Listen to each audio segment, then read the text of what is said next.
Hello மக்களே! இன்றைக்கி நம்ம என்ன டிஸ்கஸ் பண்ண போகிறோம் அப்படின்னு பார்த்தீங்கன்னா, ரீசெண்டாக இந்த trade war between BRICS and United states அப்படின்னு சொல்லிட்டு நிறைய நியூஸ் எல்லாம் வருது. ட்ரம்ப் ஒரு பக்கம் பார்த்தீங்கன்னா டேரிஃப்ஸ் 25% 50% ஏற்றிட்டு போகிறாரு. இதை கையாளுற விதமாக நம்ம ஆளுங்க என்ன பண்ணுறாங்கன்னா, ரஷ்யா, இந்தியா, சைனா இவங்கெல்லாம் சேர்ந்து புதுசாக ஒரு கரன்சி உள்ளே கொண்டு வர போகிறோம். அது கூட நம்ம ஆயிலோட கண்ட்ரோலை கொண்டு வந்துட்டோம்னா நம்ம கரன்சியோட வேல்யூ தாறுமாறாக ஏறிடும் அப்படிங்கிறது இவங்களோட ஒரு பெரிய நம்பிக்கையாக இருக்குது.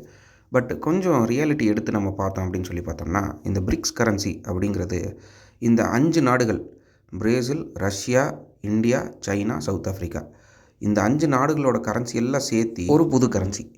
சரி, இந்த புது கரன்சியில் என்னடா வரப்போகுது அப்படின்னு பார்த்தோம்னா, நம்ம இந்த அரபு நாடுகளோட டைப்ஸ் வச்சுருக்கோம் இல்லையா, பெட்ரோல் வாங்குறது, விற்கிறது, அப்புறம் ட்ரேடிங் நடக்கிறது, இது எல்லாத்தையும் இந்த கரன்சியில் தான் செய்யணும் அப்படின்னு சொல்லிட்டு நம்ம ஆளுங்க ஒரு பக்கம் ஏசியாவில் இருக்கிற கண்ட்ரிஸ் எல்லாம் சேர்ந்து பிளான் பண்ணிகிட்ருக்காங்க. சரி, இந்த கரன்சியோட வேல்யூ எப்படி ஏறும் இறங்கும் அப்படிங்கிறத யோசிச்சோம்னா, இதுக்கு பேக்கிங் டூல் என்ன அப்படின்னு பார்த்தோம்னா, அது ஒரு தங்கம். கோல்டை வச்சு தான் இந்த கரன்சி ஏறும் இறங்கும் அப்படின்றான். சரிடா, நீங்கள் கோல்டை வச்சு ஏற்றுறீங்க இறக்குறீங்க, கோல்டு எவ்வளோ நீங்கள் வச்சுருக்கீங்க, கையிருப்பு இந்த நாடுகள்கிட்ட எவ்வளோ இருக்குது அப்படின்னு சொல்லி பார்த்தோம்னா, 5000 டன் கோல்டு வச்சு இந்த கரன்சி இப்போதைக்கு உருவாக்கப்படும் அப்படின்றானுங்க. சரி, இந்த கரன்சி வச்சு வேறு என்னெல்லாம் பண்ணலாம் அப்படின்னு பார்த்தீங்கன்னா, பெட்ரோல் தான் ஃபஸ்ட்டு இதோட ஹிட்டிங் பாயிண்ட். நாங்கள் அரபு நாடுகள் கூட செய்கிற டிரான்சாக்ஷன் ஒவ்வொன்றும் இன்றைக்கி டாலர்ஸில் தான் செய்யணும்.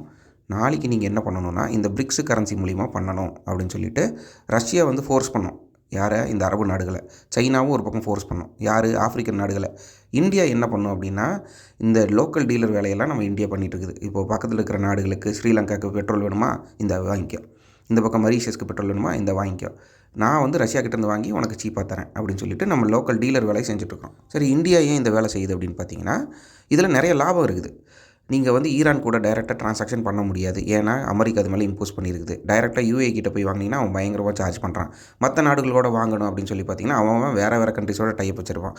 நமக்கு ஈஸியாக ரஷ்யா என்ன சொல்கிறான்னா, பாதி விலையில் தரேன்டா, நீங்கள் அவனை எப்படி வேணுமோ விற்றுக்கோங்க அப்படின்றான். அதனால நம்ம இந்த வேலையை செஞ்சுட்ருக்கோம். இதெல்லாம் நல்ல லாபம் வந்துட்டு இருக்குது நாட்டுக்கு. ஸோ இந்த நேரத்தில் தான் அமெரிக்காவில் ட்ரம்ப் எலெக்ட் ஆகிறாரு. அவருக்கு ஆல்ரெடி இந்த பிரிக்ஸு இந்த மாதிரி கரன்சி உள்ளே வரதெல்லாம் பிடிக்காது. ஏன்னா யூஎஸ் டாலர் தான் எப்போவுமே உலகத்தில் மேலோங்கி இருக்கணும் அப்படிங்கிறது அவருடைய எண்ணம். அவர் என்ன பண்ணுறாருன்னா, இந்த மாதிரி பிரிக்ஸ் கரன்சி ஒன்று உள்ளே வருதா, அதை எப்படி நிறுத்தலாம்? ரஷ்யா பார்த்தோம்னா ஆல்ரெடி எல்லாத்தையும் மிரட்டி வச்சிருக்கிறான், அவங்ககிட்ட கை வைக்க முடியாது. ரெண்டாவது சைனா எலக்ட்ரானிக்ஸ் கூட்ஸில் வேர்ல்டுலேயே நம்ம லீடிங்கில் இருக்கிறாரு, அதனால் அவர்கிட்ட கை வைக்க முடியாது. மூணாவதுனா இந்தியா தான். ஸோ இந்தியா கிட்டே எப்படி ஸ்டார்ட் பண்ணுறாரு? Tariff Wars. ஆல்ரெடி ஃப்ரெண்டு தான் இந்தியா, ஆனால் ஃப்ரெண்டாக இருக்கிறப்பா, ஆனால் பரவாயில்ல, நான் டேரிஃப் போடுவேன், நீ ரஷ்யா கிட்டேருந்து ஆயில் வாங்குறது எனக்கு பிடிக்கல அப்படின்னு சொல்கிறாரு. ஏன் அந்த ஆயில் பிடிக்கல அப்படின்னு சொல்லி கேட்டோம்னா, நீ பிளட் மணியாக அதை கொடுக்குற, யூஎஸ் டாலர் தான் அவனுக்கு கொடுக்குற, ஆனால் அது எதுக்கு கொடுக்குறேன்னா உக்ரைன் போகிற ஊக்குவிக்கிற வரமாக இருக்குது, அதனால் நீ இதை செய்யாத அப்படிங்கிறது அமெரிக்காவோட வாதம். சரி, மெயின் பாயிண்ட்டுக்கு வருவோம். இப்போ பிரிக்ஸ் கரன்சி வந்துருச்சுன்னா நம்மளாம் மேலே வந்துடுவோமா அப்படின்னு பார்த்தோம்னா, நிறைய ப்ராப்ளம் இருக்குது. யாருக்கு? பர்டிகுலராக சவுத் இந்தியாவில் இருக்கிற பீப்புளுக்கு. இப்போ இந்த டேரிஃப் 50% போட்டிருக்கான். நிஜமாகவே இந்த பிரிக்ஸ் கரன்சி ஒரு அமலுக்கு வந்துருச்சு அப்படின்னு பார்த்தீங்கன்னா, அமெரிக்கா இன்னும் காண்டை என்ன பண்ணுவான்னா, ட்ரேட் வாருங்கிற பேரில் அவன் டேரிஃபை 70% 100% கூட இன்க்ரீஸ் பண்ணுறதுக்கு வாய்ப்பு இருக்குது. ஸோ இந்தியாவிலிருந்து அமெரிக்காவுக்கு இம்போர்ட் பண்ணுற லிஸ்ட்டு எடுத்து நீங்கள் இன்றைக்கி 2024-25 லிஸ்ட் எடுத்து பார்த்தீங்க அப்படின்னா, இந்தியா கிட்டத்தட்ட $200 பில்லியன் அளவுக்கு ட்ரேட் பண்ணிகிட்டு இருக்குது. இதில் மெயின் ஐட்டம்ஸ் என்னென்னு பார்த்தீங்கன்னா, எலக்ட்ரானிக்ஸ், அதுக்கப்புறம் டெக்ஸ்டைல் இண்டஸ்ட்ரி, அதுக்கப்புறம் பார்த்தீங்கன்னா ஃபுட் இண்டஸ்ட்ரி, அடுத்து ஐடி சர்வீசஸ். இதுதான் அமெரிக்காவுக்கு மெயினாக இந்தியா செய்யக்கூடிய எக்ஸ்போர்ட்டிங் ஐட்டம்ஸ். இப்போதைக்கு டேரிஃப்ஸ் எல்லாம் குட்ஸில் மட்டும்தான் போட்டிருக்காங்க, இன்னும் சர்வீசஸில் ட்ரம்ப் கை வைக்கல. ஒருவேளை அதில் கை வச்சார்னா இந்தியாவோட எக்கனாமிக்கே ஆட்டம் கண்டுடும். அது தெரியுமா உங்களுக்கு? இதில் நிறைய கண்ட்ரீஸ்க்கு சவுத் இந்தியாவில் இருந்து தான் ஐட்டம்ஸ் எக்ஸ்போர்ட் ஆகுது. ஏன்னா போர்ட்ஸ் எல்லாம் சவுத் இந்தியாவில் இருக்குது. ஸோ கர்நாடகா, தமிழ்நாடு, அப்புறம் கேரளா இந்த மாதிரி ஸ்டேட்ஸ்லேருந்து தான் அதிகமாக ஃபாரினுக்கு கூட்ஸ் போகுது. சரி, என்னென்னலாம் போகுது அப்படின்னு சொல்லி பார்த்திங்கன்னா, நம்ம தமிழ்நாட்டிலேருந்து ஃபஸ்ட்டு எடுத்தோம்னா மேனுஃபேக்சரிங் கூட்ஸ் எல்லாம் போகுது. கார் மேனுஃபேக்சரிங்கில் நம்ம சென்னையில் நிறையா இருக்குது. இந்த கூட்ஸ் எல்லாம் நிறையா அமெரிக்காவுக்கு போகுது. அடுத்து இந்த ஒயர்ஸு, ஸ்டெபிளைசர்ஸு, அப்புறம் இந்த எலக்ட்ரானிக் ஐட்டம்ஸ் எல்லாம் நிறையா அமெரிக்காவுக்கு போகுது. அது மட்டும் இல்லாமல் திருப்பூர் மாதிரி ஒரு ஊர்லேருந்து பார்த்திங்கன்னா என்டையர் டெக்ஸ்டைல் இண்டஸ்ட்ரி அமெரிக்காவை நம்பி தான் வச்சுருக்கானுங்க. கிட்டத்தட்ட 90% பஞ்சாலைகளும் லூம்ஸும் ஃபுல்லாக அமெரிக்காவை நம்பி இருக்குது. அவனுக்கிட்ட தான் வந்து ஃபுல் சேலுமே நடக்குது. இப்போ நீங்கள் இவங்ககிட்ட கை வச்சிங்கன்னா இந்த கூட்ஸ் அப்படியே ஸ்தம்பிச்சு நிற்கும். நீங்கள் விற்கணும்னா யூரோப்பில் தான் விற்கணும், இல்லை ஆஸ்திரேலியாவில் விற்கணும். ஏன்னா ட்ரெஸ் எல்லாம் அமெரிக்கன்ஸ்க்கு ஏற்ற மாதிரி மேனுஃபேக்சர் பண்ணியிருக்காங்க. இப்போ இந்த ப்ராடக்ட் இவங்ககிட்ட விற்க முடியலன்னா இதே மாதிரி உடல் எடையும் உடல் வாகும் வச்சிருக்கிற ஒரு ஆளுங்க யார் அப்படின்னு பார்த்தோம்னா யூரோப்பியன்ஸு, இல்லாட்டி பார்த்தா ஆஸ்திரேலியன்ஸு. இவனுக்கு 2 பேர்கிட்ட தான் நீங்கள் விற்கணும். அதுவும் யூரோப்பியன்ஸில் ஸ்பெசிஃபிக்காக இங்கிலாந்து, ஃப்ரான்ஸு, ஜெர்மனி இந்த ஏரியாவில் இருக்கிறவங்ககிட்ட தான் விற்க முடியும். அந்த பக்கம் ஆஸ்திரேலியாக்கிட்ட விற்கணும், அதுவும் கம்மி காசுக்கு. ஸோ இந்த ட்ரெஸ் எல்லாம் நீங்கள் இப்போ எப்படி விற்பீங்க? டாலர்னால் $85 $87 விற்பீங்க. ஆஸ்திரேலிய கரன்சியில் $50 இருக்குது, ஐரோப்பிய கரன்சியில் $100 இருக்குது. அது 3 கண்ட்ரிஸுக்கு தான் விற்க முடியும். அப்போ என்ன பண்ணுவீங்க?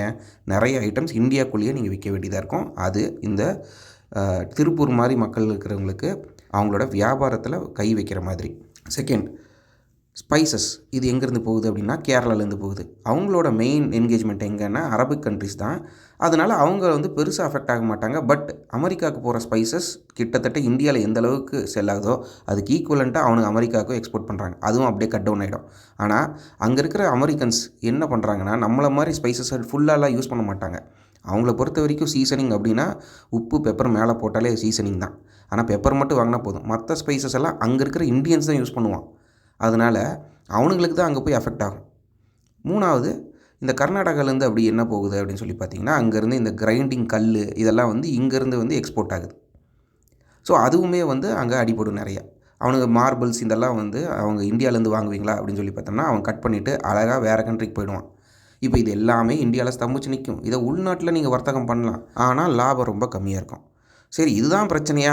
இந்த 4 ஸ்டேட்டு தான் அடி வாங்குமா அப்படின்னு பார்த்தீங்கன்னா அதுதான் கிடையாது. மெயின் பிக்சரே இதுக்கு அடுத்து தான். நம்மளுடைய ஈக்குவலண்ட்டான காம்படிட்டர் யாருன்னு பார்த்தோம்னா சைனா. நீங்கள் இங்கேருந்து அனுப்புகிற அந்த எலக்ட்ரானிக் கூட்ஸ் எல்லாம் அவன் இதை விட 10% 30% சீப்பாக கொடுப்பான். ஆனால் அந்த குவாலிட்டி இருக்கா இல்லையாங்கிறதுலாம் செகண்டு. ஆனால் இப்போ அவன் குவாலிட்டியில் நல்லா சூப்பராக கொண்டு வந்துட்டான். இந்தியாவை விட நல்ல குவாலிட்டியெல்லாம் கொடுக்குறான். நம்ம கொடுக்குற அதே ப்ராடக்ட்ஸை இந்த ஸ்பைசஸில் மட்டும்தான் அவனால் கை வைக்க முடியாது. பட் மற்றது எல்லா இடத்துலையும் அவனால் ஈஸியாக கொண்டு போக முடியும். நம்ம போகிறதுக்கு முன்னாடி அவன் 10 மடங்கு முன்னாடி போய் நிற்பான். சரிடா, அவனால் வந்து இந்த எலக்ட்ரானிக்ஸ் தான் கை வைக்க முடியும், டெக்ஸ்டைலெலாம் கை வைக்க முடியாதுன்னா அங்கே இன்னொரு ட்விஸ்ட் இருக்குது. பங்களாதேஷ் நம்மளை விட டெக்ஸ்டைலில் 5-6 மடங்கு கண்ட்ரிஸாக அவனுக்கு கவர் பண்ணி வச்சுருக்கிறானுங்க. நமக்கு தான் தெரியாது இந்த மாதிரி பங்களாதேஷில் இந்த மாதிரி ஒரு வியாபாரம் நடக்குது அப்படின்ட்டு. பட் எல்லா நாட்டுக்கும் தெரியும் பங்களாதேஷ் இந்தியாவை விட சீப்பாக நமக்கு ட்ரெஸ் எல்லாம் தைச்சு தரானுங்கன்னு சொல்லிட்டு. ஸோ இந்தியா எங்கெல்லாம் கை விரிக்குதோ அங்கெல்லாம் பங்களாதேஷ் உள்ளே போயிடும். அங்கேயும் நமக்கு அடி இருக்குது. இப்போ இந்த ஸ்டேட்ஸ் எதெல்லாம் எக்ஸ்போர்ட் பண்ணுதோ யூஎஸில் எப்போ டேரிஃப் போட்டாலோ நம்ம ஸ்டேட்ஸ்லேருந்து எல்லா பொருளும் வந்து தங்கிடும், போர்ட்லேயே நிற்கும், அப்படியே கெட்டு போயிடும். இப்போ இந்த பொருளெல்லாம் திரும்பி வாங்கணுன்னா நம்ம ஆளுக்கு போய் மறுபடியும் வேறு எங்கேயாவது போய் சேல் பண்ணணும். இதெல்லாம் எங்கே வந்து நிற்கும் அப்படின்னு சொல்லி பார்த்தீங்கன்னா கடைசியில் இந்த சவுத் ஸ்டேட்ஸ் தான் வந்து இந்தியாவிலேயே அதிகமாக டேக்ஸ் கட்டுற ஸ்டேட்ஸு. இப்போ இவனுங்களுக்கு எல்லாம் இந்த எக்ஸ்போர்ட் நடக்கலைன்னா டேக்ஸ் கட்ட மாட்டான். இவெல்லாம் ரொம்ப பூர டேக்ஸ் பேயாக மாறிடுவோம். நாளைக்கு நம்ம பீகார் மாதிரி ஆகிடுவோம். நம்ம கவர்மெண்ட்டு ப்ராப்பராக மூவ் பண்ணலை அப்படின்னா கிட்டத்தட்ட சவுத்தில் இருக்கிற 5 ஸ்டேட்டும் அவுட்டு. டேக்ஸுங்கிறது ஒன்றுமே கட்ட முடியாது. ஐடி சர்வீசஸ் நம்பி மட்டும்தான் டேக்ஸ். அதுலேயும் கை வச்சிட்டானா முடிஞ்சது, ஜீரோ. நம்ம ஆளுகள்லாம் வந்து ரொம்ப கஷ்டப்படுற ஒரு நிலமை வரும். இதுக்கு வேறு வழி என்ன அப்படின்னு சொல்லி பார்த்தோம்னா பேச்சு மூலிமா சுமூகமாக எப்படியாவது கொண்டு போகணும். ஆனால் அவன் ஒத்துக்க மாட்டேன்றான் ட்ரம்ப். ஏன் அப்படி பண்ணுறாருன்னு நமக்கு தெரியல. ஆனால் இதுதான் வந்து ஒரு ஃபியூச்சரிஸ்டிக் ப்ரெடிஷன் இந்தியாவுக்கு. மற்ற 2 நாடு தப்பிச்சுக்கும். பிரேசில் சவுத் அமெரிக்கா ஃபுல்லாக அவன் கவர் பண்ணிக்குவான். சவுத் ஆஃப்ரிக்கா கூட கொஞ்சம் கவர் பண்ணி அவன் தப்பிச்சிருவான். சைனாவும் ரஷ்யாவும் அவனுக்கு பால்கன் கண்ட்ரிஸையும் ஆஃப்ரிக்காவும் வச்சு சமாளிச்சுக்குவானுங்க. இந்தியா கிட்ட இருக்கிற இந்த 7-8 நாடுகள் தான் சப்போர்ட்டில் இருக்குது. நம்ம எக்கானமி கொலாப்ஸ் ஆச்சுன்னா இந்த மற்ற கண்ட்ரிஸை விட நம்ம தான் ரொம்ப அடி வாங்குவோம். சொல்லப்போனால் ஸ்ரீலங்கா கரன்சியெல்லாம் கிட்டத்தட்ட இந்தியாவுக்கு ஈக்குவலாக இருக்குது. அவங்க என்ன பண்ணிட்டுருக்கிறான் ஸ்ரீலங்காவில்? ஒன்றுமே பண்ணல. ஆனால் அவளோட கரன்சி நம்ம கரன்சிக்கும் கிட்டத்தட்ட நியர்பை இருக்குன்னா நம்ம எந்த அளவுக்கு வாழ்ந்துட்டுருக்குறோம் பாருங்கள். ஸோ இதெல்லாம் வந்து என்னுடைய தனிப்பட்ட வியூ. உங்களுக்கு இந்த மாதிரி வியூஸ் எல்லாம் இருக்குது, இல்லை நான் சொன்னது தவறு இருக்குது அப்படின்னு சொன்னிங்கன்னா கமெண்ட்ஸில் சொல்லுங்கள். இல்லை நான் சொன்னது சரியாக இருக்குதுன்னா நீங்கள் அடிஷ்னல் பாயிண்ட் வச்சுருக்கீங்கன்னா அதுவுமே சொல்லுங்கள். நம்ம நெக்ஸ்ட்டு வீடியோவில் இதை பற்றி நிறைய டிஸ்கஸ் பண்ணலாம்.